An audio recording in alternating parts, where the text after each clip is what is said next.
Agora eu vou apresentar o relatório de acompanhamento reprodutivo.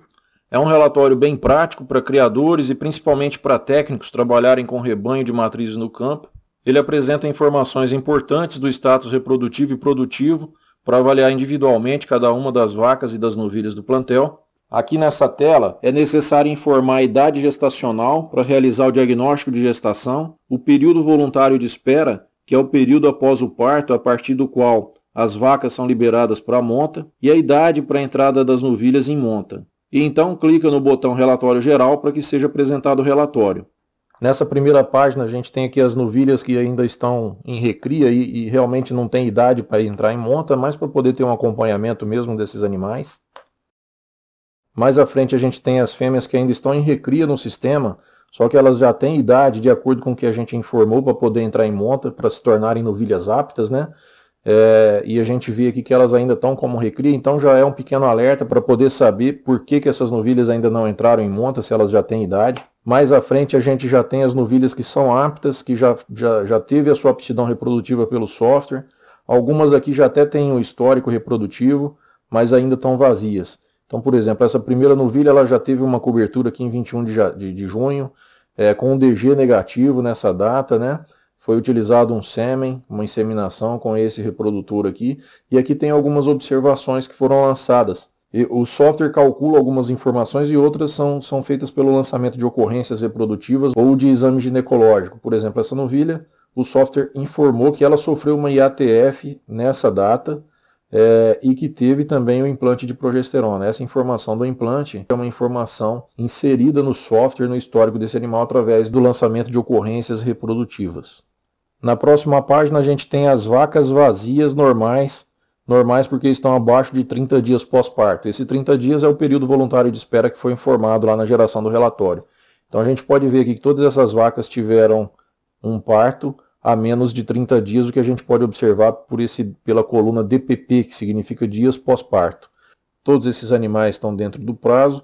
A gente vê ainda um histórico aqui desses animais na parte reprodutiva. Alguns deles aqui sofreram diagnóstico de gestação e um exame ginecológico que a gente pode ver aqui no final na coluna observações.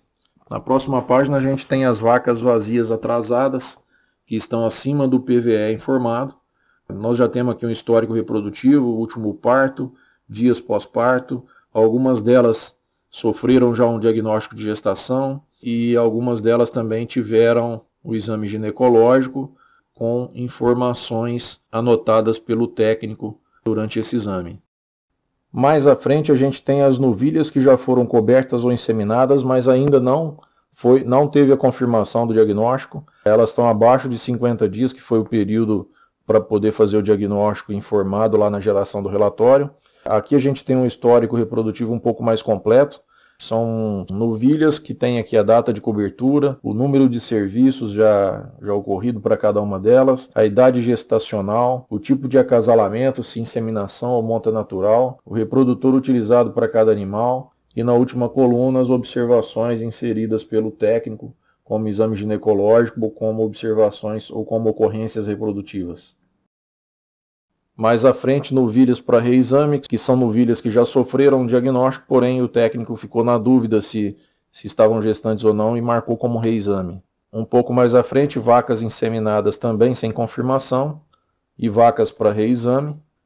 Por último aqui as novilhas gestantes, ou seja, aquelas que já tiveram a confirmação de prenhez, e aí tem um histórico também, idade gestacional, reprodutor utilizado e a data prevista do parto.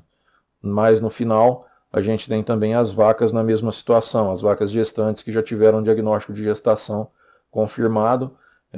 Além da data prevista do parto, a gente pode visualizar aqui também o intervalo entre partos projetados, né? Entre o último parto e a data de parto prevista, ou seja, a data projetada para elas parirem com essa gestação.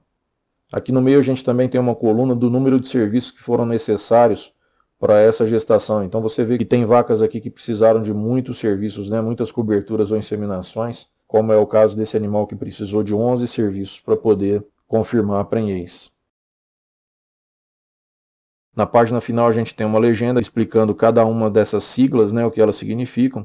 E também no nosso site, aqui na página de vídeos e tutoriais, a gente tem um vídeo específico para esse relatório que detalha um pouco mais sobre as suas funcionalidades.